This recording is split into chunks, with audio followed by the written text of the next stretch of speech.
नमस्कार दोस्तों, कहानी आप बीती में आप सबका स्वागत है। तो जैसे मैंने बताया है, कहानी आप बीती, इस कहानी का कोई भी शब्द ना मैंने किसी से लिया है ना सुना है। ये कहानी बिल्कुल 110% और 100% ये कहानी मैंने अपनी ऊपर जो बीती है, जो मैंने देखा है, सुना, अपने कानों से, अपनी आंखों से जो देखा, वही मैं आपके सामने सारी चीजें रखूंगा। अच्छी लगे तो लाइक करना, सब्सक्राइब करना, शेयर करना, जिससे कि अगर इस वीडियो पे, इस कहानी पे मुझे अच्छा रिस्पॉन्स मिला तो मैं ऐसी कुछ कहानियां मेरे साथ ऐसी घटना बीती है, घटी हैं, जिस पर मैंने खुद उसमें मैं मौजूद हूँ और मेरे अलावा एक दो और भी साथ में है या मैं अकेला हूँ। तो इस कहानी के साथ मैं शुरुआत करता हूँ। ये कहानी है 1991 की। मैं शायद पहली कक्षा में था और मैंने जो पहली से 5वीं कक्षा जो क्लियर करी है वो करी है मैंने अपने गांव चिराग दिल्ली से। आपने नाम सुना होगा, शेख सराय फेज 2 त्रिवेणी कॉम्प्लेक्स जिसको बोलते हैं। तो उसमें एक सरकारी विद्यालय है, नगर निगम प्राथमिक विद्यालय शेख सराय फेज 2। तो मैंने उसमें 1st से 5 तक उसमें पढ़ाई की। तो मुझे गांव में जाना, खेती बाड़ी, हरियाली, मुझे बहुत शौक है और आज भी है। मैं अक्सर गांव जाना पसंद होता है मुझे, खेती बाड़ी में घूमना, हरियाली, ग्रीनरी मुझे बहुत पसंद है। तो ये कहानी 90 या 91 की है। तो जब जून जुलाई में जब छुट्टियां होती थी, मैं अक्सर अपनी बड़ी मासी के यहाँ पे चला जाता था, जो गुड़गांव में सेक्टर 56 है। आपने नाम सुना होगा। काफी अच्छी अच्छी सोसाइटियां बनी हुई है, कॉम्प्लेक्स बने हुए हैं। 90 में कुछ और था और आज कुछ और है। तो जब छुट्टियां पड़ती थी 2 महीने की, जून जुलाई की, तो मैं अक्सर वहीं जाया करता था। और मैं एक तो 91 में जब मैं गया छुट्टियों में, तो मैं और मेरी सिस्टर गए। मेरी बड़ी सिस्टर मुझसे 2 साल 3 साल बड़ी है। तो हम गए। तो वहां की जर्नी कैसी होती थी जाने की, चिराग दिल्ली से कुछ दूरी पर भगत सिंह कॉलेज, आपने नाम सुना होगा। वो तो अभी कुछ सालों 10-20 एक साल, 25 मतलब 20 साल मिनिमम, नहीं तो 25 साल ऐसे हुए होंगे। उनसे पहले वोकेशनल कॉलेज। तो वोकेशनल कॉलेज से जो रास्ता मतलब रोड है, तो वहां से हरियाणा रोडवेज जाती थी। और वो हरियाणा रोडवेज बस का टाइम था 6:30 बजे, 7:30 बजे, 8:30 बजे, 9:30 बजे। और वो राइट टाइम हुआ करता था। अगर 6:30 बजे जाना है, 7:30 बजे जाना है, तो बस 5, 7, 2, 4, 5 मिनट ऊपर नीचे हुआ करता था, लेकिन टाइम पे आ जाती थी। लेकिन अगर जब 10, 15, 20 मिनट हो गए, समझ लो वो बस कैंसिल हो गई, नहीं आएगी, फिर अगली 1 घंटे बाद आएगी। तो फिर जैसे जाते थे तो मतलब 8:30 बजे हमने पकड़ ली, बस में बैठे, हरियाणा रोडवेज अपने चले गए। तो उस समय रस्तों को तो इतना ध्यान नहीं था, लेकिन हाँ इतना पता है कि बस में बैठने के बाद हमारे को वो बस गुड़गांव बस डिपो है, जो बस अड्डा मेन है गुड़गांव का, वहां पर हमारे को वो उतारती थी। तो उस पे उतरने के बाद लगभग 200 मिनिमम 300 मीटर पैदल चलने के बाद एक टम्पू स्टैंड आता है। हम लोग 3 व्हीलर बोलते हैं, वहां पे टम्पू बोलते थे। तो उस टम्पू को पकड़ते थे। तो वो टम्पू हमारे को एक ही रूट हुआ करता था गांव मासी के यहाँ जाने का। तो वो गांव का नाम है वजीराबाद। आपने काफी लोगों ने सुना होगा, सेक्टर 56 में है। बहुत प्यारा गांव है और बहुत प्यारे लोग हैं वहां के, उस टाइम भी और आज भी। तो ये कहानी वहां की है। टम्पू में बैठे, टम्पू में बैठने के बाद वो झाड़सा गांव के अंदर से होते हुए निकालता था। मुझे आज भी याद है, झाड़सा गांव में से ही जाते थे। फिर झाड़सा गांव क्रॉस करने के बाद वो हरियाली शुरू हो जाती थी, खेती बाड़ी, लेफ्ट में खेती, राइट में खेती, अपना कुछ था, मैं ख्याल 8, 7, 10 किलोमीटर जो भी था। तो वहाँ पे वजीराबाद गांव जहाँ से स्टार्ट होता था, वो टम्पू हमारे को वहीं उतार दिया करता था। और किराया भी उस टाइम मेरे ख्याल से बच्चों का 1 या 2 रुपये हुआ करता था, बड़ों का 3 रुपये हुआ, 4 रुपये, ऐसा था कुछ। तो वहां से उतरते हैं मासी के घर पे जाने के बाद मासी के बच्चे कुछ, मैं, मेरी सिस्टर, अपना वही दिन भर उधम मचाना, खेलना कूदना, मासी वगैरह का अपना घर का काम करना, मौसा अपने जो उनका खेती बाड़ी का जो भी वो करते थे। तो ये चलता रहता था। तो एक दिन क्या हुआ कि मासी ने बताया कि आज शाम को घर पे खाना नहीं है, तो जिनके जहाँ पे वो खेती बाड़ी थी, किसान थे, जो जमींदार बोलते हैं, किसान बोलते हैं जिस टाइप के भी, तो वो लोगों के यहाँ पे उनकी लड़की की शादी थी। तो शादी थी तो उनको मौसी मौसा के पूरे परिवार को इनवाइट करा। तो जैसे कि मैंने बताया कि हम प्रजापति, मेरा चैनल का नाम होगा इसमें, तो हम प्रजापति या कुम्हार। अब आपने भी अक्सर देखा होगा, अगर किसी घर में लड़की की शादी हो या लड़के की, तो चाक पूजन बहुत महत्वपूर्ण चीज रखता है इसमें, कि अगर लड़की की शादी हो या लड़के की, तो अगर शादी का टाइम नजदीक आ गया है, 2-1 दिन रह गए, तो सबसे पहले चाक पूजन होगा, उसके बाद सारी क्रियाएं शादी की शुरू होगी। शादी की शुरुआत हुई तो फिर वहां चाक पूजन हुआ, तो पता लगा कि हाँ भाई यहाँ पे खाने पे जाना है। तो ठीक है भाई, शाम का कोई ऐसा प्रोग्राम नहीं था, अपने खाने तो वहां पे जाना है। तो शाम को होता क्या है कि लगभग 10 बज गए, भूख लगने लगी, छोटे थे, तो वहां पर पता लगा कि बारात थोड़ा सा लेट हो गई है। तो बारात जैसे वहां पहुंची, उन्होंने खाना स्टार्ट करा, तो हम लोग भी पहुंचे, हमने भी खाना खाया। तो मुझे अच्छी तरह से याद है कि लगभग 11 तो हमें वहां बज गए थे पहुंचते हुए, क्योंकि जब तो बारात नहीं आई तो हम क्या करेंगे, और मेन मकसद तो हमारा खाने का था। तो वहां पहुंचे, खाना वाना खाया, अच्छा खाना था, स्वीट डिश भी थी। खा पी के हम सब वापसी आए। तो लंबा डिस्टेंस था गांव के, अब मुझे अभी तो याद नहीं है कि कितना दूरी था, लेकिन थोड़ा दूर था, गांव में ही था। लेकिन जैसे हम इस कोने, मौसी का घर इस घर कोने पे है, तो उनका थोड़ा गांव की स्टार्टिंग में है। तो ऐसे अगर मतलब गांव के रास्ते से ही लगा लिया जाए तो समझ लो आधा किलोमीटर मान लो, आधा नहीं तो थोड़ा कम मान लो। तो ऐसे अब वहां से खा पी के हम अपने चल के वॉक करते हुए मासी के घर पे आए।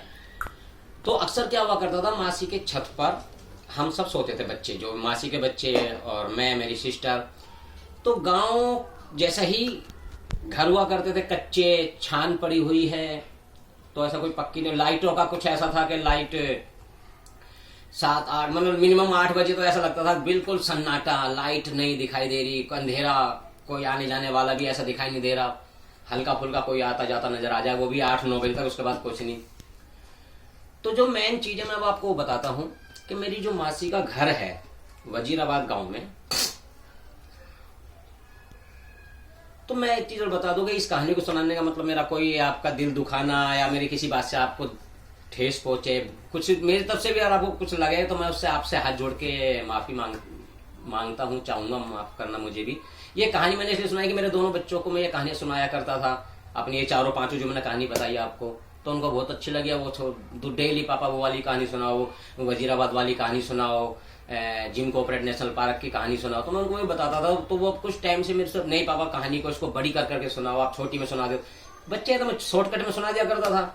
अब इनकी जिद थी कि थोड़ा सा पापा डिटेल में सुनाओ, थोड़ी लंबी करके सुनाओ, हम जल्दी, वो सोते नहीं है, मैं कहानी सुना देता हूँ, वो सो ही नहीं पाते। तो मेरी मासी के घर के सामने, मतलब मेरी मासी का घर है, तो मासी के घर के गेट के, जो उनका मेन गेट है, उससे लगभग 10 फुट की वो गली है। और मासी का गेट, ये लगा लो कि ये मासी का गेट है और 10 फुट चौड़ा रास्ता है। तो लेकिन सामने ही एक काफी बड़ी हवेली है। वो हवेली जब मैं 90 या 91 में हम जाते थे, उस टाइम भी खाली थी, और वो आज भी खाली है। शायद अब मुझे इस टाइम का नहीं पता, लेकिन अभी मैं 2-4-5 साल पहले गया था, शायद जब भी वो खाली थी।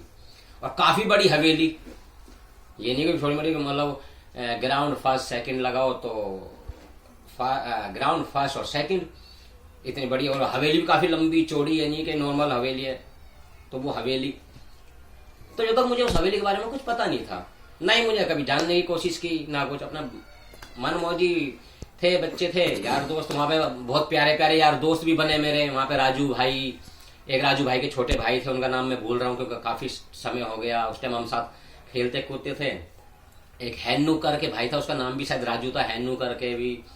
तो मेरी मासी के लड़के करण, तो हम सब अपना बचपन ऐसे गुजारते थे, घूमना फिरना करना। तो हुआ क्या कि उस दिन हम जब खाना खा के आए, तो वही कोई सीढ़ी नहीं, जैसे मैंने बताया गांव है, कच्चे मकान है, तो कोई पक्की सीढ़ी नहीं, मतलब कच्ची सीढ़ी भी नहीं तो पक्की के तो मतलब ही नहीं होता है।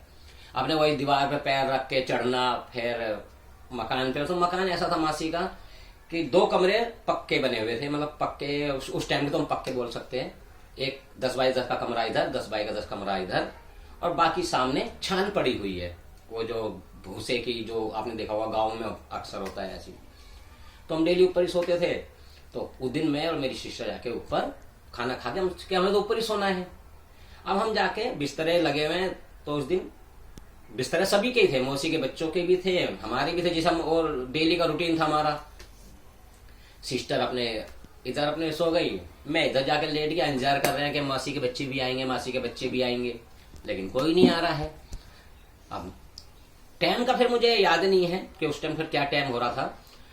उसके बाद होता क्या है कि मैंने आवाज लगाया उन मासी के बच्चों को नाम लेकर, लेकिन नीचे से मुझे आवाज आई, मासी ने बोला कि ये तो नीचे ही सो गए हैं। मैं बोला ठीक है भाई, वो नीचे सो गए, गर्मी का थोड़ा सा टाइम था, तो मैं भी सो गए, हम लेट गए। तो मेरी सिस्टर भी शायद, मुझे जहां तक अब अंदाजा लगता है जब तक मैं बच्चों को कहानी सुनाता हूँ, कि शायद सिस्टर भी नींद में हो चुकी थी, मतलब नींद में चली, मतलब सो रहने लगी थी वो भी।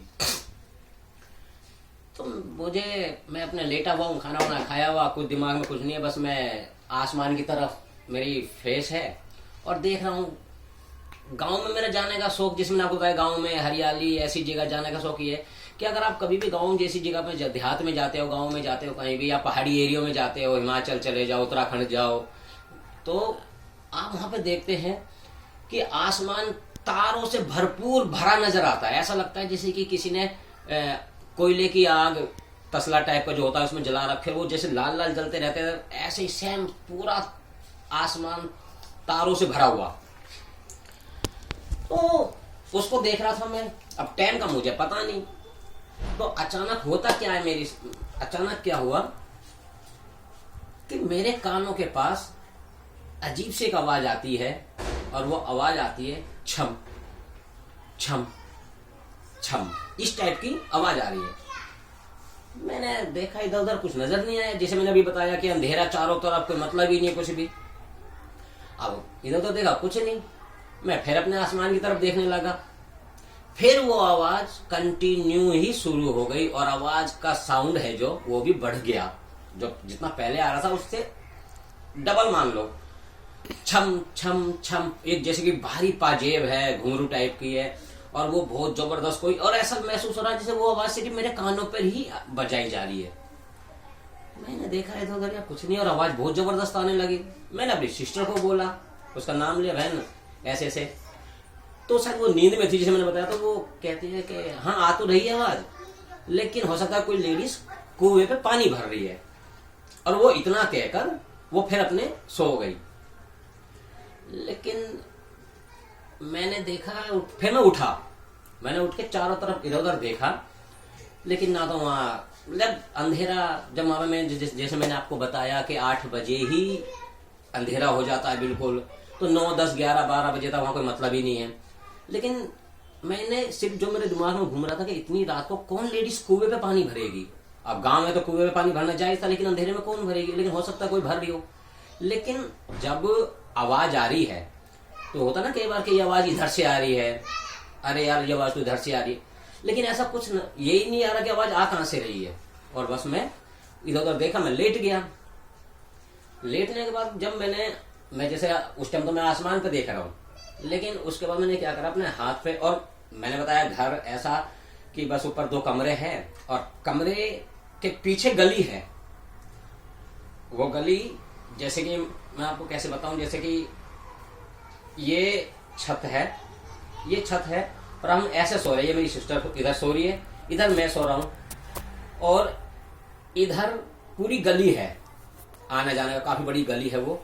और उस गली, अगर कोई उधर से आ रहा है तो राइट में जब मुड़ते हैं तो वो हवेली है, और सामने मेरी मासी का घर है। तो मैंने जब हाथ ऐसे करके ऐसे जब उस गली की तरफ देखा, तो मैं चौंक गया एकदम। चौंका मैं इसलिए कि मैंने देखा कि उस गली से जो उधर से रास्ता आ रहा है और जहां से वो हवेली स्टार्ट होती है और लेफ्ट टर्न होता है, जहां से जैसे लेफ्ट टर्न हुआ उस गली एल टाइप का, मान लो वो एल टाइप की हवेली है, ऐसे आ रही है और वो गली में ऐसे मुड़ी, तो यहाँ पे वो हवेली खत्म हो गई, पिलर है उसका और सामने गली है और सामने मासी का घर है, ऊपर छत पे मैं हमें। तो मैंने जो देखा वो क्या कि उस हवेली के बिल्कुल दीवार के साथ क्या चीज थी क्या नहीं ये तो मुझे नहीं पता, लेकिन उस दीवार के साथ एक लेडीज की परछाई, जो हूबहू लेडीज है, फेस नहीं नजर आ रहा, जैसे मैंने बताया अंधेरा बिल्कुल, गली में तो वैसे ही अंधेरा, लाइट थी नहीं, लेडीज खड़ी हुई है। और जो उसमें सबसे गौर करने वाली चीज थी, जिस चीज को मैं बड़े गौर से देख रहा था, कि वो लेडीज खड़ी हुई है और वो खड़ी भी ऐसे जैसे कोई लहंगा चुन्नी पहना हुआ है या साड़ी टाइप का कपड़े हैं उस पे, ये नहीं है, लेकिन उसके गले में एक हार है, वो हार कुछ इस तरह से आके यहाँ पर और यहाँ गोला है, मतलब वो हार इस टाइप का, वो मुझे नजर इसलिए आ रहा था कि वो हार गोला होने के बाद इस तरह से जा रहा है और उस हार में ना मुझे लाल लाल लाल लाल छोटे छोटे से बल्ब हुआ करते हैं, म्यूजिक सिस्टम में आपने देखा होगा छोटे छोटे बल्ब, उस टाइप के छोटे छोटे बल्ब मुझे उसमें नजर आ रहे हैं। अब मैं बार बार उसको देख रहा हूँ और इधर मुंह कर ले रहा हूं, लेकिन आवाज कंटिन्यू आ रही है, छम छम छम छम छम की कंटिन्यू आवाज आ रही है। तो मैं उसको देख रहा हूं और दूरी भी कितनी, जैसे मैंने बताया 10 फुट की तो गली थी, वो हवेली और मासी के घर के बीच में जो 10 फुट की मान लो हवेली है और मकान की छत पे हम सो रहे, तो मान लो 3 फुट मिनिमम और पीछे मान लो छत पे हम जो सो रहे हैं, तो यानी कि मैं 12 फुट 13 फुट इस इतनी दूरी पर मैं उस वो हवेली की जो पिलर है, दीवार है, जहां पे वो लेडीज मुझे खड़ी नजर आ रही है, मैं उसको देख रहा हूं। ये कंफर्म है कि वो लेडीज थी, ये कंफर्म है कि वो कपड़े भी थे, लेकिन बस फेस नजर नहीं आ रहा था, वो फेस वगैरह सब कुछ काला नजर आ रहा था। बाकी जैसे कि अंधेरे में आप सोच सकते हैं, अगर एक अंधेरे में कोई खड़ा है तो साफ नजर आएगा कि ये कौन है। अब जिस तरह उसने जैसे कपड़े तो लगा लेडीज ही है और एक वो हार भी गले में, तो आवाज आती रही, मैं देखता रहा, देखते देखते मुझे पता नहीं मुझे कब नींद आई कब नींद नहीं आई, मुझे कुछ नहीं पता। सुबह हुई तो मैं नीचे उठ के गया, तो नीचे चाय बन रही थी। अब चाय का भी बताता हूँ, गाँव का क्या था कि चूल्हा, जो कच्चा चूल्हा होता है, एक सिल्वर टाइप की, स्टील टाइप की, मतलब कुछ ऐसे छोटा सा एक भिगोना मटके से टाइप का होता है, लेकिन वो सिल्वर का था। सिल्वर बहुत से लोग सोचते चांदी, भैया ऐसे कुछ नहीं था, सिल्वर सिल्वर ही होता है। अब मुझे नहीं पता वो सिल्वर आप किस तरह से जानते हो। तो सिल्वर का भिगोना, उस पे मिनिमम 3 लीटर पानी और चाय पत्ती, पता नहीं किस टाइप की थी वो, कि रंग ही नहीं आता था, या मासी डालती ही कम थी, या अपना क्या नाम है कलर नहीं होता था उस चाय पत्ती में, और चीनी तो बस जैसे गांव के लोग मीठा पीते हैं ऐसा। लेकिन मैं मौसी, मुझे बुरा मत मानना कि आपकी चाय की बुराई कर रहा हूँ, मैं तो खाली बच्चों को कहानी सुनाता रहता था, तो ये इसीलिए है। अगर किसी भाई का भी दिल दुखे तो सॉरी। तो चाय पीते तो, क्योंकि गांव के लोग हैं, बच्चे हैं, तो उनको चाय भी ये नहीं कि हम इतनी इतनी चाहिए, उनको चाय भी बढ़िया गिलास चाहिए। अगर किसी को कम हो गई तो वहीं फैल जाना कि मेरे को ही कम क्यों मिली, तो अपना चाय पीनी। तो जब चाय पीने बैठे तो मैंने मौसी को बोला कि मौसी, ये कल रात को मैंने ऐसी ऐसी चीज हुई मेरे साथ, और मैंने देखा कि यहाँ पे ऐसे ऐसे लेडीज नजर आई मुझे और आवाज छम छम की बहुत जबरदस्त आ रही थी। तो मुझे जो मौसी ने बताया वो कुछ ये था। पहले तो मौसी ने मुझे बोला कि अब तुम ऊपर छत पे मत सोना, मतलब अब तुम छत पे नहीं सोना ऊपर। तो मैं बोला क्यों? तो बोले बस ऊपर मत सोना। फिर मुझे कुछ कहानी बताई कि जो हवेली है मासी के घर के सामने, उसमें जब वो हवेली बनियों की है, बनियों की थी, शायद हो सकता है आज भी हो। तो वो हवेली काफी बड़ी है, अच्छे मेरे ख्याल से जब वो रहते होंगे तो काफी अच्छा, काफी पैसे वाले होंगे जिस टाइप की वो हवेली है। तो उन्होंने बताया कि जो उस हवेली में बहू थी, अब ये नहीं पता वो जिनकी हवेली थी सेठानी की, वो सेठानी की बात कर रही थी या उनके बेटे की बहू की बात कर रही थी, लेकिन उन्होंने बोला कि जो बहू थी इनकी बनियों की, जो बहू थी वो प्रेग्नेंट थी। और जब वो प्रेग्नेंट थी तो जब डिलीवरी हुई तो डिलीवरी के टाइम पे बच्चा तो नॉर्मल पैदा हुआ, नॉर्मल डिलीवरी हुई, लेकिन जो उनकी बहू थी उसकी डेथ हो गई। जब डेथ हो गई तो बच्चा जिंदा है और ठीक ठाक है। तो उस हवेली में जो उसमें रहते थे उन्हीं का ही कहना था कि वो लेडीज उनको कई बार उस हवेली में घूमती हुई दिखाई दी और वो ये कहती थी कि इस बच्चे को भी मैं लेके चली जाऊंगी। तो कई बार क्या होता था, उस बच्चे के मुंह पे दूध लगा नजर आ रहा है, कभी वो बच्चा हवा में उठा हुआ है। तो वो लोग उस हवेली को, और फिर वो कुछ टाइम बाद वो बच्चा भी खत्म हो गया, डेथ हो गई उस बच्चे की भी कुछ टाइम बाद। तो वो लोग भी वो हवेली छोड़ के चले गए।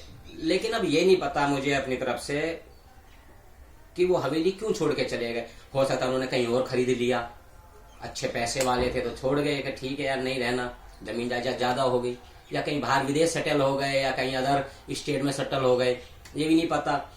तो मुझे ने बताया कि ऐसे ऐसे कहानी थी। और जो बेटा तूने बात बताई है ना, यही चीज और सेम इसी पॉइंट पे गांव के कुछ और आदमियों ने भी उस औरत को यहाँ पे देखा है, इसलिए रात को इस रास्ते से कोई आता जाता नहीं है। तो इतने में क्या हुआ कि मौसी मुझे बात बता ही रही थी कि मौसा पता नहीं अचानक आ गए या वहां पे वो खड़े हुए थे। तो जैसे मौसा ने मौसी को बोला, हे क्यों बच्चों को डरा रही है। तो जब मैंने मौसा को देखा तो मुझे लगा कि कुछ ना कुछ तो गड़बड़ है, क्योंकि मौसा की आंखों से ये जाहिर हुआ था कि वो मौसी को ये बताना चाह रहे हैं कि क्यों बच्चों को डरा रही है, बच्चे डर सकते हैं इस तरह से। तो मौसी ने बोला ऐसा कुछ नहीं है। लेकिन जब तक मैं समझ चुका था, थोड़ा इतना तो समझदार नहीं था, लेकिन मैं इतना भी समझदार था कि हाँ इसका मतलब क्या है। फिर उसके बाद ये कहानी यहाँ पे खत्म हुई। फिर मैंने वहां पे जो मेरे यार दोस्त, मैंने आपको बताया यार दोस्त बने थे मेरे अच्छे, बहुत दिल के अच्छे, राजू का एक छोटा भाई, मासी के लड़के, हम अक्सर खेला करते थे। तो मैं अक्सर उनसे यही चीज पूछना चाहता था कि यार इस हवेली का मतलब क्या है, इसमें कोई क्यों नहीं रहता है। तो जो कहानी निकल के आई वो कहानी सेम वही कहानी थी जो मुझे कहानी मौसी ने बताई कि हाँ भाई यहाँ पर गांव के कुछ लोगों को भी वो लेडीज दिखाई दी है और वो डिलीवरी के टाइम पे बच्चा नॉर्मल पैदा हुआ और उसकी माँ की डेथ हो गई। हाँ वो इस हवेली में नजर आई तो इसलिए सब छोड़ गए। तो ये कहानी, लेकिन मैं समझ में नहीं आ रहा कि वो आज भी हवेली है, सब कुछ बिल्कुल ठीक ठाक है, अच्छी बनी हुई है। लेकिन हाँ सच में बताऊं, उस हवेली के छत पर मैं एक बार गया हूँ, लेकिन अंदर से होते हुए नहीं, वो हवेली बंद है। बच्चे थे, खेलते रहते थे, पतंग उड़ाना यार दोस्तों के साथ। तो किसी के घर पे चढ़ के और उसके छत पे चढ़ के फिर कहीं और छत पे चढ़कर तो वो लोग लड़के जाके उस हवेली के छोटी सी जगह पे जाके बैठ जाते थे। तो एक बार मुझे याद है कि उस हवेली की छत पे मैं एक बार जरूर बैठा हूँ, लेकिन कभी अंदर नहीं गया, ना ही मैंने सुना कि उसके अंदर कोई गया है मेरे उन यार दोस्तों में से। तो